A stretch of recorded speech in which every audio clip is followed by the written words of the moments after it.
세상 모든 풍파로를 흔들어 약한 마음 낙심하게 될 때에 내려주신 주의 복을 세워라.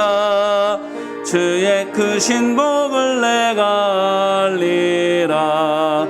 받은 복을 세워보아라. 크신 복을 내가 알리라. 받은 복을 세워보아라. 주의 크신 복을 내가 알리라. 세상 근심 걱정 너를 누르고 십자가를 등에 지고 나갈 때 주가 내게 주신 복을 세워라. 두려움 없이 항상 찬송하리라. 받은 복을 세워보아라. 크신 복을 내가 알리라. 받은 복을 세워보아라. 주의 크신 복을 내가 알리라. 세상 권세 너의 앞길 막을 때 주만 믿고 낙심하지 말아라. 천사들이 너를 보호하리니 염려 없이 앞만 보고 나가라. 받은 복을 세워보아라. 크신 복을 내가 알리라. 받은 복을 세워보아라. 주의 크신 복을 내가 알리라.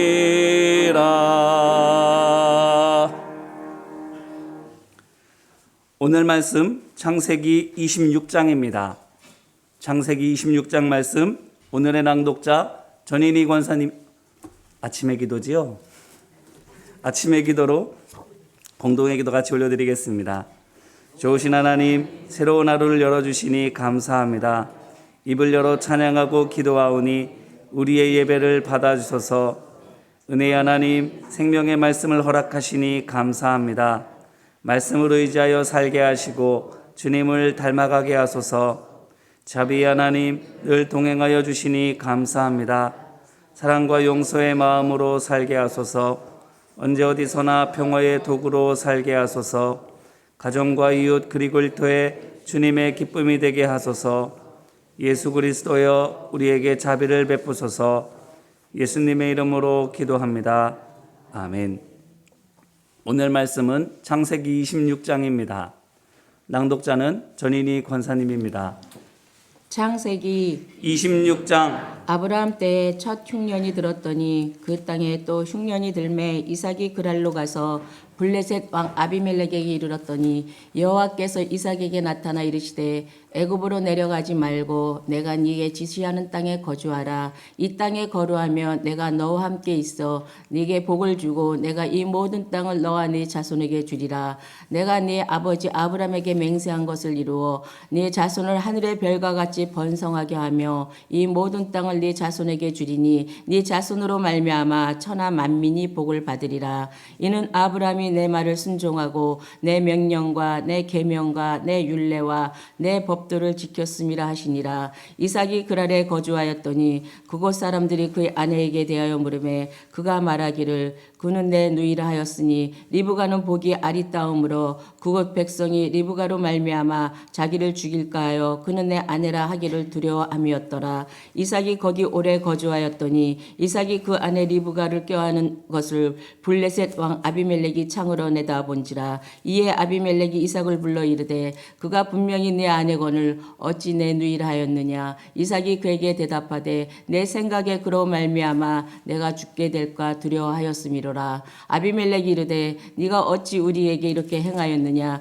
백성 중 하나가 내 아내와 동침할 뻔하였도다. 네가 죄를 우리에게 입혔으리라. 아비멜렉이 이에 모든 백성에게 명하여 이르되 이 사람이나 그의 아내를 범하는 자는 죽이리라 하였더라. 이삭이 그 땅에서 농사하여 그의 100배나 얻었고 여호와께서 복을 주심으로 그 사람이 창대하고 앙성하여 마침내 거부가 되어 양과 소가 때를 이루고 종이 힘이 많으므로 블레셋 사람이 그를 시기하여 그 아버지 아브라함 때에 그 아버지의 종들이 판 모든 우물을 막고 흙으로 메었더라. 아비멜렉이 이삭에게 이르되 네가 우리에게 크게 강성한 즉 우리를 떠나라. 이삭이 그곳을 떠나 그랄 골짜기에 장막을 치고 거기 거류하여 그 아버지 아브라함 때에 팠던 우물들을 다시 팠으니 이는 아브라함이 죽은 후에 블레셋 사람이 그 우물들을 메었음이라. 이삭이 그 우물들의 이름을 그의 아버지가 부르던 이름으로 불렀더라. 이삭의 종들이 골짜기를 파서 샘 근원을 얻었더니 그랄 목자들이 이삭의 목자와 다투어 이르되 이 물은 우리의 것이라 하매 이삭이 그 다툼으로 말미암아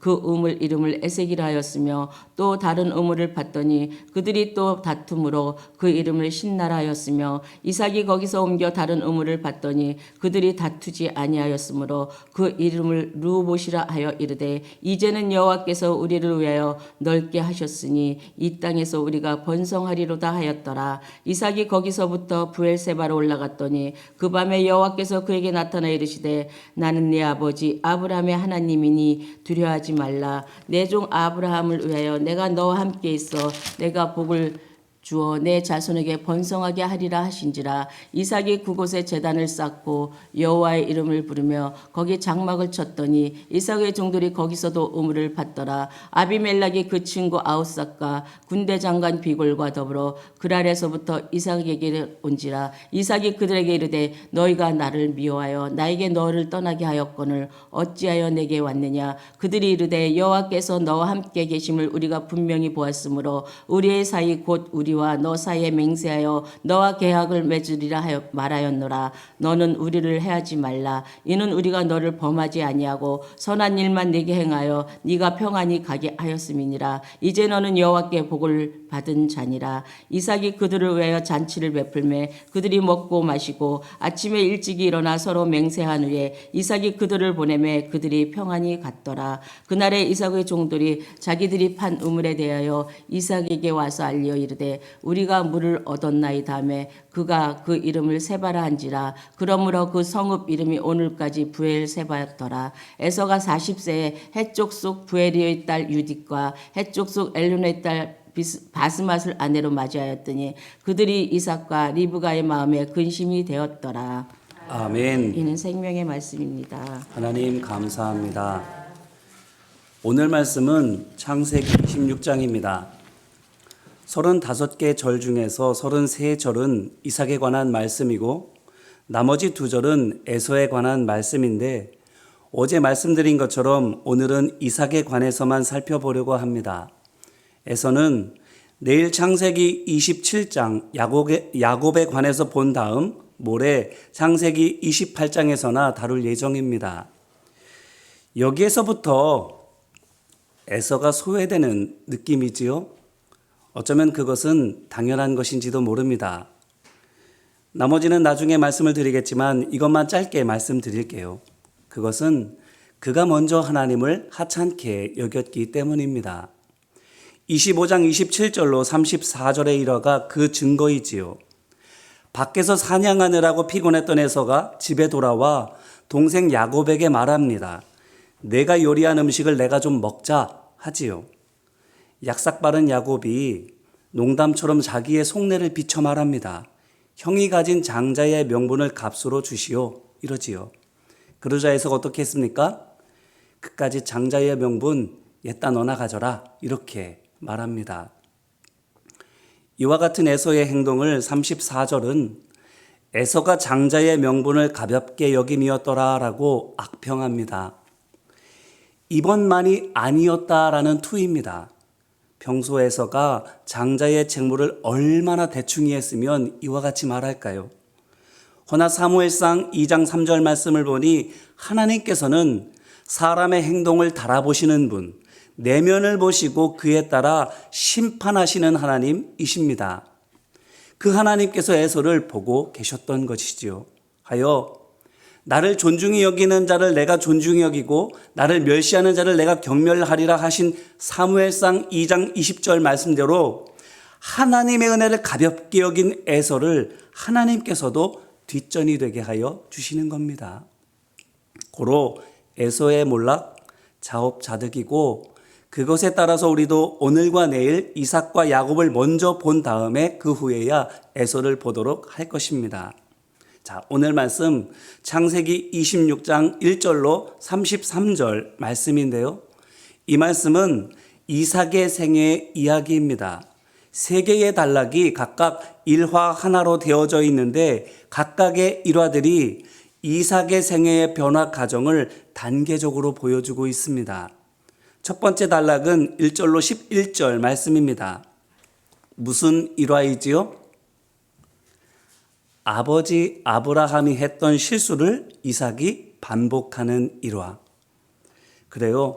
창세기 12장에서 이삭의 아버지 아브라함은 아내 사라를 누이라고 거짓말했고 창세기 20장에서도 똑같이 그와 같이 했습니다. 그런데 공교롭게도 같은 거짓말을 아들 이삭이 또 하는 겁니다.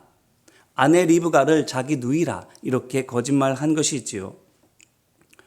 창세기 말씀을 통해서 보게 되는 이제까지의 이삭은 흠잡을 데 없는 사람입니다. 창세기 22장에서 아버지 아브라함이 어린 자신을 번제의 제물로 드리려고 했을 때 자기를 묶어서 제단 위에 뉘어버리고 자기를 칼로 난도질하려고 하는 그 순간에도 어떻게 했어요? 가만히 있었습니다. 그럴 줄 알았다는 것처럼 세상에 그 어린아이가 아버지가 가지고 있는 믿음, 하나님의 뜻을 헤아려 알고 있었다라는 거예요. 뿐만 아니라 창세기 21장 21절 말씀을 보게 되면 이복형 이스마엘은 이방인을 자기 아내로 삼는 데 반해 이삭은 24장 말씀을 보면 동족 사람을 자기 아내로 맞습니다. 그뿐만이 아니에요.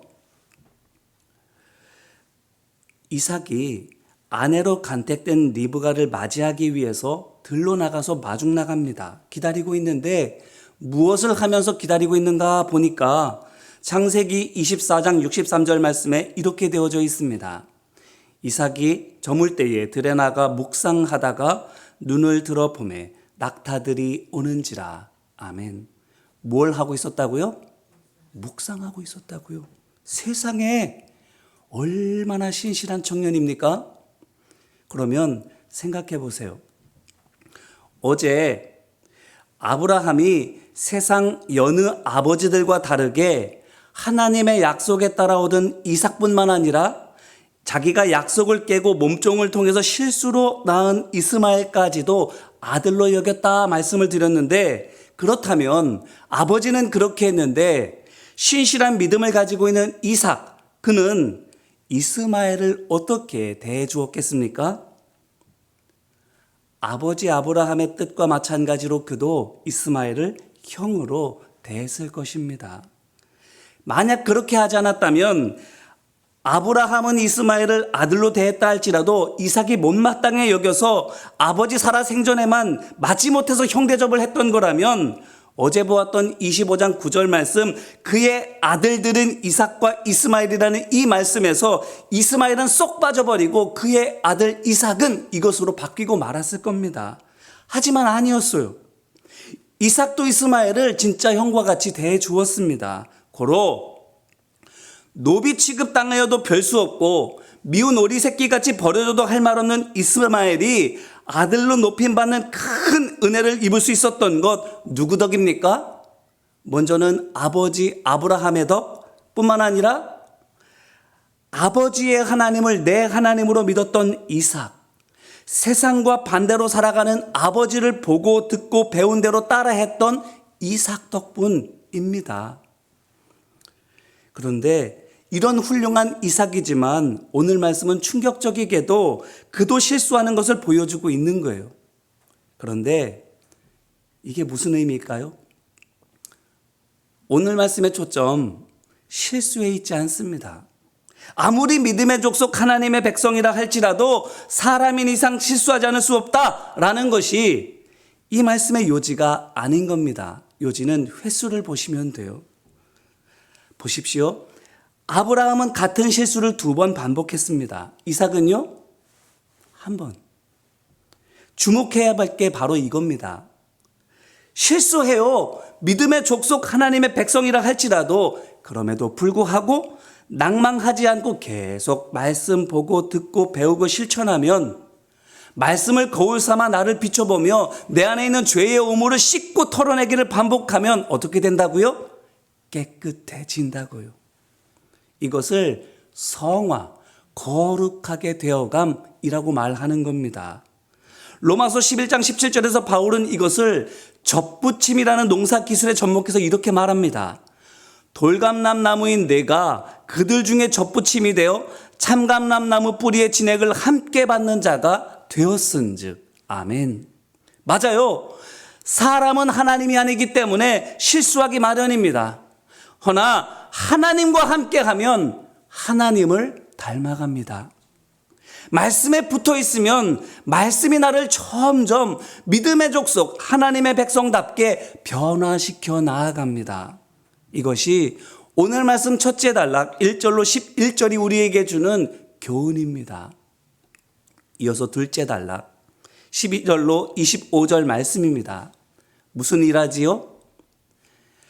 부강해질수록 시기와 견제도 점점 커지는데 이삭이 싸우기보다는 양보함으로 말미암아 하나님께 인정받는 일화입니다. 이삭, 첫째 단락에 있는 것처럼 아버지의 실수를 되풀이하지만 아버지보다는 진일보합니다. 그렇지요. 그렇게 말씀 안에서 점점 거룩해져 가요. 자, 그러자 12절로 13절 말씀을 보시기를 바랍니다.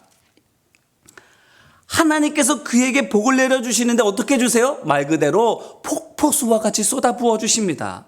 그렇기 때문에 이 12절로 13절 말씀을 제가 우리 여러분께 같이 한 목소리로 한번 읽어봅시다. 이렇게 말씀을 드리면 아마 여러분 정말 큰 소리로 따라 읽으실 거예요. 그런데 안 읽을 겁니다. 이유는 뒤에서 말씀드릴게요. 자, 보세요. 이삭이 복을 받았습니다. 그러자 14절로 21절에서 쭉 나오는 것처럼 주위로부터 시기와 견제를 받아요. 그렇습니다. 고만고만할 때는 서로 아무 문제가 없어요. 그런데 어느 하나가 툭 치고 올라가면 분위기가 싹 달라집니다. 잘 되는 한 사람, 그렇지 못한 여럿이 집중 공격하게 돼요. 이삭도 마찬가지인 겁니다. 16절 말씀을 보니까 막무가내로 떠나라고 하지를 않나 18절로 21절도 보니까 그 지옥의 우물이 얼마나 귀한데 기껏 찾아서 파놓으니까 때로 몰려와서는 내놓으라 말하면서 판 것마다 족족 다 빼앗아 가는 거예요. 어떨까요? 우리는 이런 상황이 우리에게 닥치면 우리는 어떻게 합니까? 떠나란다고 그냥 떠나겠습니까? 내놓으란다고 맥없이 내주겠습니까? 아니지요. 안 떠나고 안 뺏기려고 싸움도 불사할 겁니다. 할 수 없이 떠날 수밖에 없다 할지라도 다만 얼마라도 몰래 숨겨서 챙겨가지 절대 빈손으로 떠나지 않으려고 할 거예요. 다 뺏기게 됐으면 어떻게 됩니까? 어차피 내 거 안 될 거 저놈들 주느니 차라리 다 없애자. 애써 판 우물 다 메꿔버리고 공들여 지은 집 내 손으로 다 허물어버리고 말 거예요. 왜? 그냥 내가 노력해서 얻은 것들 아니지 않습니까? 하나님께서 주신 것들이지 않습니까? 그러니 버티고 지켜야지. 왜 하나님께서 주신 땅을 그냥 떠나고 왜 하나님께서 주신 우물을 그냥 내어줍니까? 줄 것 같으면 빼앗길 것 같으면 부수든 불태우든 해야지. 못 쓰게 만들어야지. 어떻게 그냥 곱게 해줍니까? 얼마든 이렇게 생각하지 않을까요?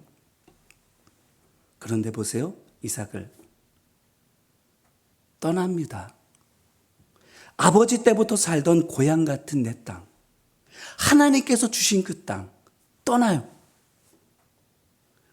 뿐만 아니라 줍니다.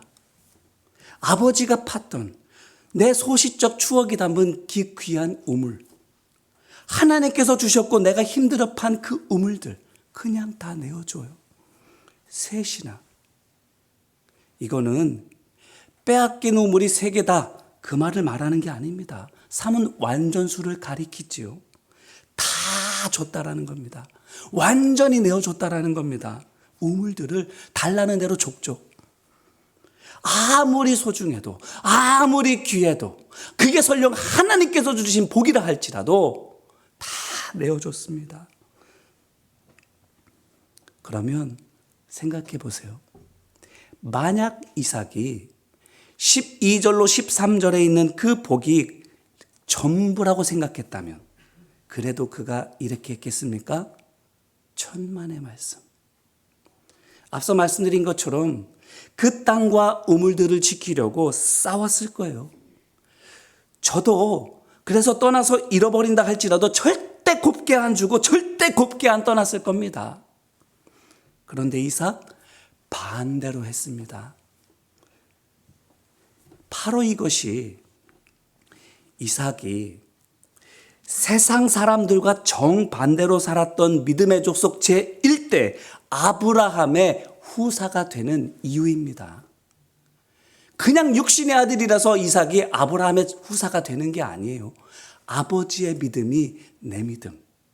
아버지가 믿음으로 살았던 대로 나도 또한 믿음으로 세상을 거슬러 살아가는 것, 그것이 그로 하여금 믿음의 후사가 되게 한 증거입니다. 그래요. 이삭, 아브라함의 아들답게 땅과 우물, 곧 하나님께 받은 복을 하나님보다 귀하게 여기지 않았어요. 아버지 아브라함처럼. 아니, 아버지 아브라함보다 더 이만큼 자랐습니다. 이삭의 믿음이.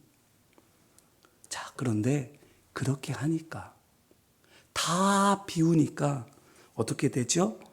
22절로 25절 말씀에 있는 것처럼 그때 비로소 하나님께 인정받습니다. 자, 그 말씀. 이삭에게 나타나셔서 주셨던 하나님의 축복의 말씀. 우리 같이 한 목소리로 읽어볼까요? 24절 말씀입니다. 24절 말씀 같이 읽어볼게요. 그 밤에 여호와께서 그에게 나타나 이르시되 나는 내 아버지 아브라함의 하나님이니 두려워하지 말라. 내 종 아브라함을 위하여 내가 너와 함께 있어 내게 복을 주어 내 자손이 번성하게 하리라 하신지라. 아멘, 아멘, 아멘. 바라기는 땅과 우물 같은 복도 귀하지만 하나님께서 함께 하시는 복이 가장 귀한 복임을 기억하시기를 소망하고 축복합니다. 그래서 언제 어디서나 그 땅에서만 그곳에서만이 아니라 언제 어디서나 하나님의 인도하심과 보호하심을 받고 승리하시기를 소망하고 축복합니다. 자, 이제 끝으로 세 번째 단락 26절로 33절 말씀입니다. 이건 또 무슨 일화이죠? 이삭을 쫓아냈던 아비멜렉이 이삭을 찾아와서는 동맹을 맺자 하는 일화입니다. 이삭의 대적들이 머리를 숙이고 이삭에게 상호 불가침 조약을 맺기를 제안한 겁니다. 세상에 이삭이 얼마나 강대해졌으면 이렇게 할까요? 그래요.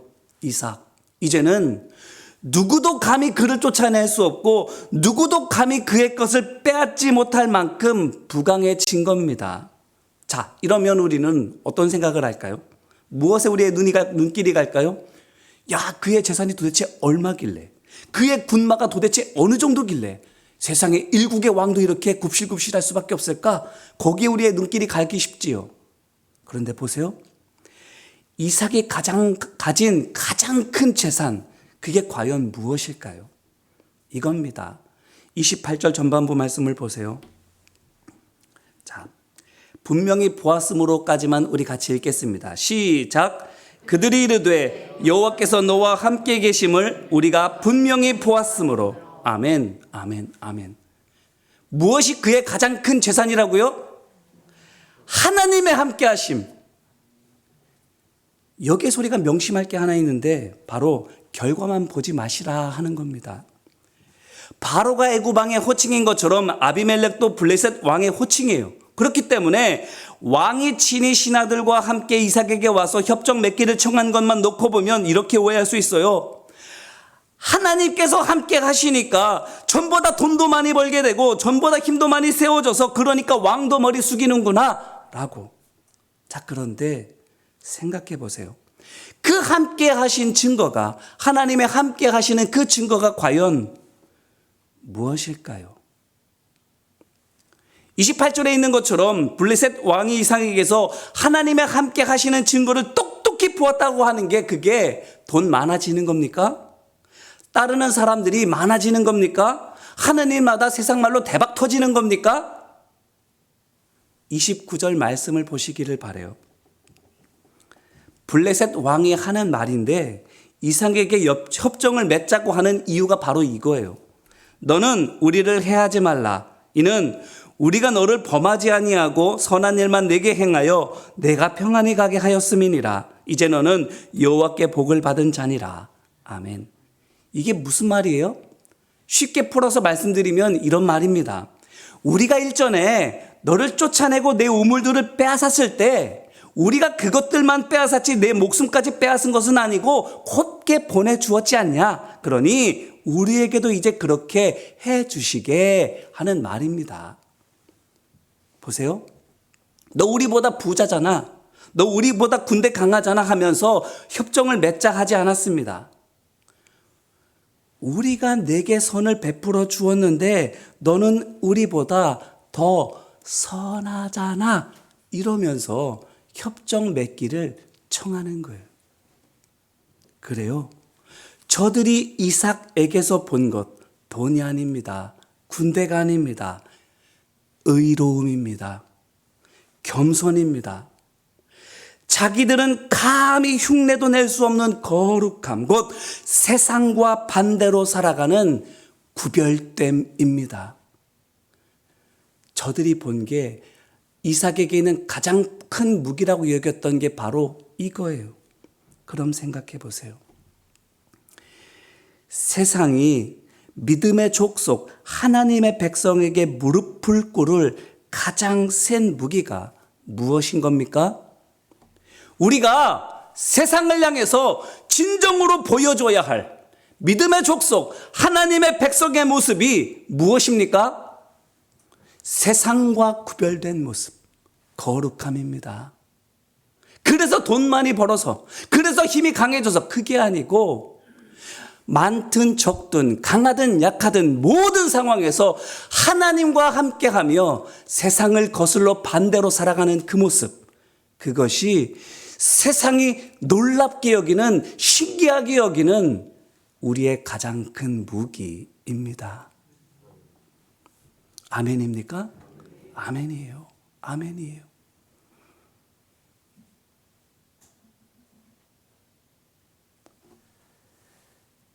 그런데 언제 거룩하게 된다고요?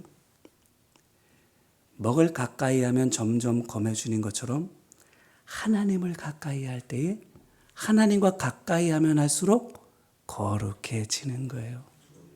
왜? 하나님께서는 거룩하신 하나님이시니까.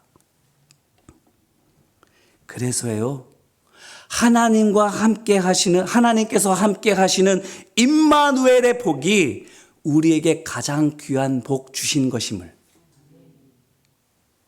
그런데 이 복, 이삭이 하나님께서 복으로 주셨던 땅과 우물을 온전히 내려놓을 때에 비로소 주어진 겁니다.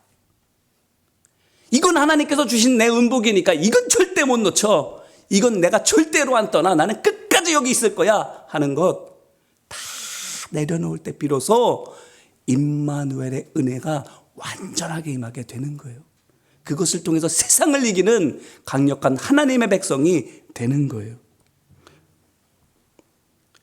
그렇다면 오늘 우리가 무엇을 결단해야 되겠습니까? 하나님을 마음에 온전히 모셔드려 그분과 항상 함께 하기를 결단하는 우리 모두가 되기를 주님의 이름으로 기원합니다. 하나님을 어디서 찾아야만 우리가 찾을 수 있는 것 아니에요. 지금도 우리 곁에 계시고 우리와 함께 하시기를, 우리가 하나님과 함께 하기를 원하는 것보다 훨씬 더 원하시는 분입니다. 그 하나님을 우리가 함께 하는 것, 그분의 손을 붙잡고 그분과 함께 세상을 거슬러 올라가는 것, 그것이 우리가 오늘 결단해야 할 일인 것입니다. 실수할 수 있어요. 그래도 붙드세요. 하나님을. 은혜로 주시는 것 감사하지만 집착하지 마세요. 안 떠나려고 발버둥 치지 말고 안 이르려고 움켜쥐지 마세요. 아낌없이 흘려보내세요. 아낌없이 떠나보내세요. 그럴 때 우리가 그분으로 충만하게 채워질 것이고, 그때 비로소 이삭처럼 우리 안에 있는 하나님의 위대하심을 세상이 보게 될 줄로 믿습니다. 보고 세상이 우리 앞에 무릎을 꿇게 될 줄로 믿습니다. 오늘 그 승리를 거두는 하루가 되어주시고 우리의 생애가 이삭과 같이 끝까지 그렇게 승리하게 되시기를 주님의 이름으로 축원합니다. 기도하겠습니다. 은혜와 사랑 많으신 아버지 하나님, 하나님의 말씀을 통해서 이삭을 보게 하여 주심 감사합니다. 실수했으나 아버지 때의 실수를 줄여가는 이삭, 그렇게 점점 더 거룩함을 향하여 나아가는 이삭입니다.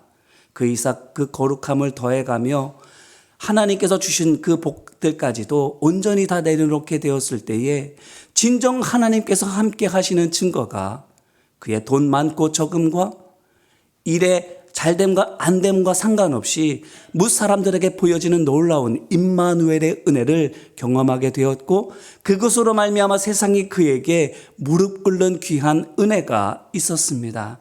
아버지 하나님, 오늘 우리도 하나님께서 참으로 많은 은혜를 베풀어 주실 텐데 움켜쥐고 떠나보내지 않으려고 싸움도 불사하는 것이 아니라 아낌없이 흘려보내고 떠내보내므로 말미암아 온전히 나를 비워냄으로 말미암아 하나님께서 함께 하시는 가장 귀한 임마누엘의 은혜를 누리는 우리 되게 하여 주옵소서. 어디에 있든지 누구와 함께 있든 언제든지 모든 상황 가운데서 하나님과 함께하며 세상을 거슬러 살아가는 힘과 지혜와 용기가 우리에게 샘솟을 수 있도록 주님 도우시고 인도하여 주옵소서. 그 마음으로 주님 앞에 헌금을 올려드립니다. 내 삶이 돈으로 살아가는 것 아님을 믿음으로 고백하며 우리에게 있는 물질을 주님 앞에 드리오니 다 비워내는 그 손 위에 하나님의 능력을 채워 주옵소서. 다 비워내는 그의 삶 속에 하나님의 평강을 채워 주옵소서. 이제는 우리 주 예수 그리스도의 은혜와 하나님 아버지의 사랑하심과 성령님의 우리의 마음에 지혜와 주시고 권능으로 우리의 삶에 역사하여 주심이 이삭과 같이 아버지의 믿음을 나의 믿음으로 삼고 세상을 거슬러 살아가는 모든 하나님의 백성들 위해 이제와 같이 영원히 함께하여 주시기를 간절히 축원하옵나이다. 아멘.